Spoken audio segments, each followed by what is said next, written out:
ನಮಸ್ಕಾರ ಸ್ನೇಹಿತರೆ, ಎಲ್ಲ ಹೇಗಿದ್ದೀರಿ? ಎಲ್ಲ ಚೆನ್ನಾಗಿದ್ದೀರಿ ಅಂತ ಭಾವಿಸ್ತೀನಿ. ಬಿಗ್ ಬಾಸ್ ಶೋನ ನಾವು ಹೇಟ್ ಮಾಡ್ತೀವಿ ಅಂತ ಹೇಳ್ತೀವಿ, ಅಥವಾ ಹಾಗೆ ಅನ್ನೋರನ್ನ ನಿಮ್ಮ ಫ್ರೆಂಡ್ ಸರ್ಕಲ್ ಅಲ್ಲಿ ಅಥವಾ ನಿಮ್ಮ ಫ್ಯಾಮಿಲಿಲೇ ಹೇಳೋದನ್ನ ಕೇಳಿರ್ತೀವಿ, ಅಥವಾ ಸ್ವತಃ ನಾವೇ ಹೇಟ್ ಮಾಡ್ತಿರ್ತೀವಿ. ಇದು ನಾನ್ ಸೆನ್ಸ್, ಇದು ಫೇಕ್, ಇದು ಡ್ರಾಮಾ ಅಂತ ಕಂಪ್ಲೇಂಟ್ ಮಾಡ್ತೀವಿ. ಆದ್ರೆ ಒಂದೆರಡು ಎಪಿಸೋಡ್ ನೋಡೋಷ್ಟ್ರಲ್ಲಿ ನಾವು ಬಿಗ್ ಬಾಸ್ ಶೋ ಮಿಸ್ ಮಾಡದೇ ಇರೋ ಸ್ಟೇಜ್ಗೆ ತಲುಪಿಬಿಟ್ಟಿರ್ತೀವಿ. ಹೌದು ಸ್ನೇಹಿತರೆ, ನೀವು ಗಮನಿಸಿರಬಹುದು, ಒಂದು ಸಾರಿ ಬಿಗ್ ಬಾಸ್ ನೋಡೋದನ್ನ ಶುರು ಮಾಡಿದ ಮೇಲೆ ಎಪಿಸೋಡ್ ಮಿಸ್ ಆಗಲ್ಲ, ಅಪ್ಡೇಟ್ ಮಿಸ್ ಆಗಲ್ಲ. ಒಂದು ದಿನ ನೋಡದೇ ಇದ್ರೆ ನೆಕ್ಸ್ಟ್ ಡೇ ಕ್ಯೂರಿಯಾಸಿಟಿ ಜಾಸ್ತಿ ಆಗಿರುತ್ತೆ. ಏನಾಯ್ತು, ಯಾರು ಫೈಟ್ ಮಾಡಿದ್ರು, ಯಾರು ಕಿರ್ಚಾಡಿದ್ರು ಅಂತ ಯೋಚನೆ ಬಂದೇ ಬರುತ್ತೆ. ಇದಕ್ಕೆಲ್ಲ ರೀಸನ್ ಏನ್ ಗೊತ್ತಾ ಸ್ನೇಹಿತರೆ? ಅದೇ ನಮ್ಮ ಬ್ರೈನ್. ಬನ್ನಿ, ಇವತ್ತು ನಾವು ಬಿಗ್ ಬಾಸ್ ಶೋ ನೋಡೋದನ್ನ ಯಾಕೆ ಬಿಡೋಕ್ಕಾಗಲ್ಲ ಅಂತ ನೋಡ್ಕೊಂಡು ಬರೋಣ. ಮೊಟ್ಟ ಮೊದಲ ಕಾರಣ ಏನ್ ಗೊತ್ತಾ ಸ್ನೇಹಿತರೆ? ಅದೇ ಡ್ರಾಮಾ. ಮಾನವನ ಬ್ರೈನ್ ಶಾಂತಿಗೆ ಡಿಸೈನ್ ಆಗಿಲ್ಲ. ಬ್ರೈನ್ಗೆ ಕಾನ್ಫ್ಲಿಕ್ಟ್ಸ್, ಟೆನ್ಷನ್, ಆರ್ಗ್ಯುಮೆಂಟ್, ಫೈಟ್ ಇರಬೇಕು. ಇವೆಲ್ಲ ಬ್ರೈನ್ಗೆ ಅಲರ್ಟ್ ಅನ್ನೋ ಸಿಗ್ನಲ್ ಕೊಡುತ್ತೆ. ಬಿಗ್ ಬಾಸ್ ನಲ್ಲಿ ಫೈಟ್ ಸ್ಟಾರ್ಟ್ ಆದ ತಕ್ಷಣ ನಮ್ಮ ಅಟೆನ್ಷನ್ ಲಾಕ್ ಆಗುತ್ತೆ. ಕಾಮ್ ಎಪಿಸೋಡ್ ಬಂದ್ರೆ ಬೋರಿಂಗ್ ಅನ್ಸುತ್ತೆ, ಡ್ರಾಮಾ ಎಪಿಸೋಡ್ ಬಂದ್ರೆ ಟ್ರೆಂಡಿಂಗ್ ಆಗುತ್ತೆ.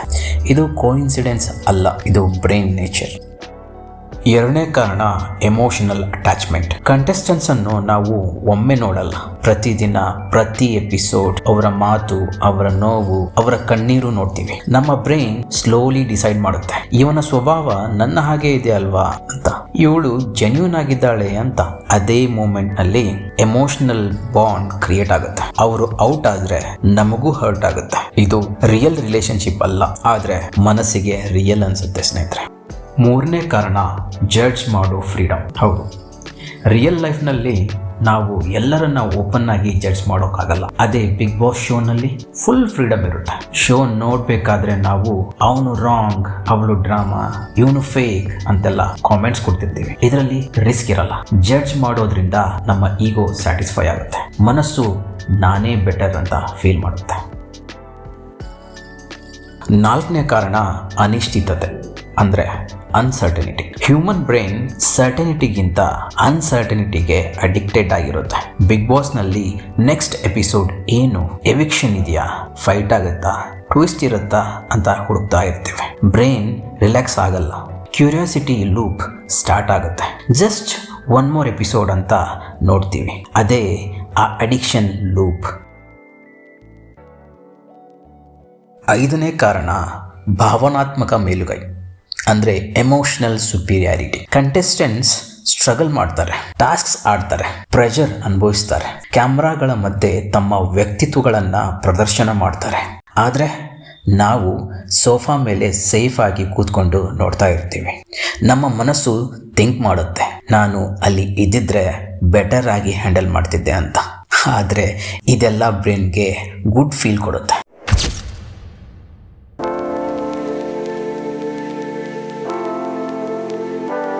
ಸ್ನೇಹಿತರೆ, ಬಿಗ್ ಬಾಸ್ಗೆ ನಾವು ಅಡಿಕ್ಟಿವ್ ಆಗಿರೋದು ಕೋಇನ್ಸಿಡೆನ್ಸ್ ಅಲ್ಲ, ಆಕ್ಸಿಡೆಂಟ್ ಕೂಡ ಅಲ್ಲ. ಈ ಶೋ ನಮ್ಮ ಮನಸ್ಸು ಹೇಗೆ ಕೆಲಸ ಮಾಡುತ್ತೆ ಅಂತ ಪರ್ಫೆಕ್ಟ್ ಆಗಿ ಅಂಡರ್ಸ್ಟ್ಯಾಂಡ್ ಮಾಡಿಕೊಂಡು ಡಿಸೈನ್ ಮಾಡಲಾಗಿದೆ. ಒಂದು ಇಂಪಾರ್ಟೆಂಟ್ ವಿಷಯ ಮೊದಲು ಅರ್ಥ ಮಾಡ್ಕೊಳ್ಬೇಕು. ನಮ್ಮ ಬ್ರೈನ್ ನಿಜ ಹುಡುಕೋಕೆ ಡಿಸೈನ್ ಆಗಿಲ್ಲ, ನಮ್ಮ ಬ್ರೈನ್ ಅಟೆನ್ಷನ್ನ ಗ್ರ್ಯಾಬ್ ಮಾಡೋಕೆ ಡಿಸೈನ್ ಆಗಿದೆ. ಬ್ರೈನ್ಗೆ ಯೂಸ್ಫುಲ್ ಅನ್ನೋದಕ್ಕಿಂತ ಇಂಟ್ರೆಸ್ಟಿಂಗ್ ಅನ್ನೋದು ತುಂಬ ಮುಖ್ಯ. ಶಾಂತಿ, ಸೈಲೆನ್ಸ್, ಕಾಮ್ ಮೂಮೆಂಟ್ಸ್ ಇವೆಲ್ಲ ಬ್ರೈನ್ಗೆ ಸೇಫ್ ಥರ ಫೀಲ್ ಆಗುತ್ತೆ.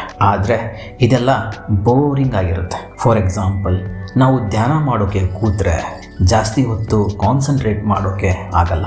ಡ್ರಾಮಾ, ಕಾನ್ಫ್ಲಿಕ್ಟ್, ಟೆನ್ಷನ್ ಇವೇ ಬ್ರೈನ್ಗೆ ಸಿಗ್ನಲ್ ಕೊಡುತ್ತೆ, ಇದರಲ್ಲಿ ಏನೋ ಇದೆ, ಗಮನ ಕೊಡು ಅಂತ ಹೇಳುತ್ತೆ. ಬಿಗ್ ಬಾಸ್ಗೆ ಅಡಿಕ್ಟಿವ್ ಆಗಿರೋದು ಶೋನ ಗ್ರೇಟ್ನೆಸ್ ಕಾರಣ ಅಲ್ಲ ಸ್ನೇಹಿತರೆ, ಅದರ ಕ್ರಿಯೇಟರ್ಸ್ ಹ್ಯೂಮನ್ ಸೈಕಾಲಜಿನ ಪರ್ಫೆಕ್ಟ್ ಆಗಿ ಯೂಸ್ ಮಾಡ್ತಿದ್ದಾರೆ. ಕೊನೆಯದಾಗಿ ಹೇಳಬೇಕು ಅಂದರೆ, ಎಂಟರ್ಟೈನ್ಮೆಂಟ್ ನೋಡಿ, ಎಂಜಾಯ್ ಮಾಡಿ, ಆದರೆ ಮನಸ್ಸಿನ ಕಂಟ್ರೋಲ್ ಶೋಗೆ ಕೊಡಬೇಡಿ. ನಿಮಗೆ ಇವತ್ತಿನ ವಿಡಿಯೋ ಇಷ್ಟ ಆಗಿದ್ದರೆ ಪ್ಲೀಸ್ ಲೈಕ್ ಮಾಡಿ, ಶೇರ್ ಮಾಡಿ ಮತ್ತು ಸಬ್ಸ್ಕ್ರೈಬ್ ಮಾಡಿ.